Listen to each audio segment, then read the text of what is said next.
আসসালামু আলাইকুম, সবাই কেমন আছো? আজকে তোমাদের সাথে আমি মর্নিং ব্লগ শেয়ার করব কিভাবে সকালবেলায় তোমরা ইফেক্টিভভাবে পড়াশোনা করতে পারো, তার একটা টাইম টেবিল। তাহলে তোমরা প্রথমে সকাল সকাল ঘুম থেকে উঠে যাবে, চেষ্টা করবে 5টা অথবা 6টা, 6:30টার দিকে উঠে যাওয়ার জন্য।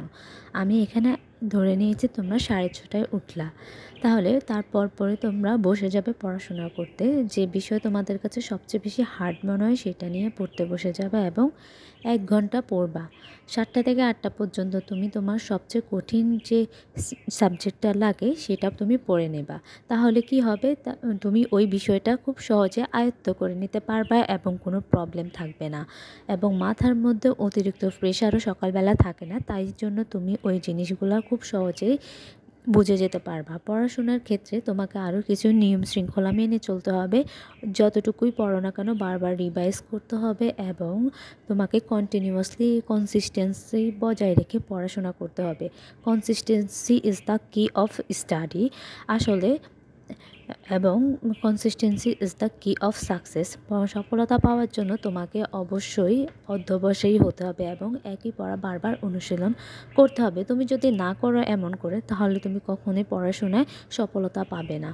সকালবেলা যেহেতু আমরা অনেকটা টাইম পাই, আমরা ওই সময়ে অনেকগুলো পড়া কাভার করে নিতে পারি।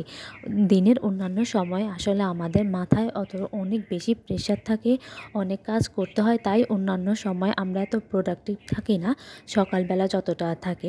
এবং চেষ্টা করবে পড়াশোনাটা টেবিলের মধ্যে করার জন্য। খাটের উপর কখনো পড়াশোনা হয় না, এবং এর আগে একটু খাওয়া দাওয়া বা পানি খেয়ে নিবা এবং প্রয়োজনীয় জিনিসপত্র হাতের কাছে রাখবা, যেন বারবার উঠতে না লাগে। যেমন কলম, পেন্সিল, খাতা, যতগুলা তোমার প্রয়োজনীয় জিনিস আছে সব কিছু আগেই রেডি করে রাখবা। বারবার উঠলে তোমাদের মনোযোগ বিচ্ছিন্ন হবে এবং পড়াশোনায় মন বসবে না। এই দেখো, আমি যখন পড়তে বসছি আমার কলম শেষ হয়ে গেছে এবং আমার কলমটা আবার নিতে হয়েছে। বারবার যদি আমরা এমন করতে থাকি, একটার জন্য বারবার উঠতে থাকি, তাহলে আমরা কখনোই মনোযোগ ধরে রাখতে পারবো না। এই বিষয়গুলোর প্রতি আমাদের অনেক বেশি মনোযোগী হতে হবে।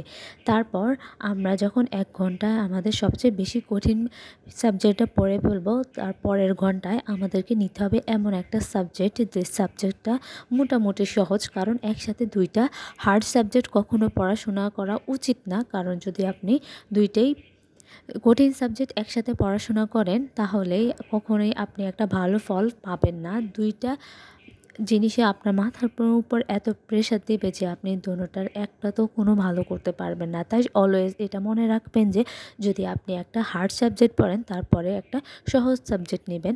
8টা থেকে 9টা পর্যন্ত মোটামুটি একটা সহজ সাবজেক্ট নেবেন এবং পড়াশোনা করবেন। দেখবেন আপনার মাইন্ডটা অনেক হালকা লাগতেছে।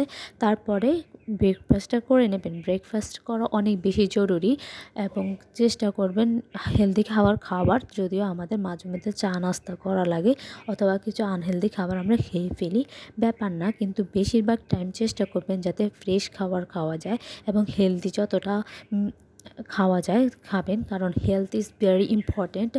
আপনার স্বাস্থ্য যদি না ভালো থাকে, তাহলে আপনি কখনোই কোনো কাজ করতে পারবেন না, পড়াশোনা করতে পারবেন না। আর মন ভালো থাকে তখনই যখন আমাদের শরীর স্বাস্থ্য অনেক বেশি ভালো থাকে এবং হেলদি থাকে। তাই এর প্রতি অনেক বেশি যত্নবান হবেন। কারণ পড়াশোনাই জীবনের শেষ কিছু না। আপনার শরীর স্বাস্থ্যের প্রতি আপনাকে সবার আগে সবচেয়ে বেশি মনোযোগী হতে হবে। এখন আমি নাস্তা করে নিচ্ছি। আমি বেশিরভাগ যেহেতু এখন হোস্টেলে আমার থাকা হয়, তাই আমি হেলদি খাবার খুব একটা খেতে পারি না। এখানে আসলে আমাকে চা বিস্কুটই খেতে হয়, মাঝে মধ্যে চেরা মুড়ি খাই। বাট ওই জিনিসটা এখন অনেক বেশি কমিয়ে দিয়েছি, কারণ আমার ওই জিনিসগুলো খেতে একদমই ভালো লাগে না। তারপর 10টা থেকে 12টা পর্যন্ত আরও কিছু পড়াশোনা করতে পারেন। এটা হচ্ছে ছুটির দিনের জন্য। কিন্তু যদি আপনাদের ক্লাস থাকে বা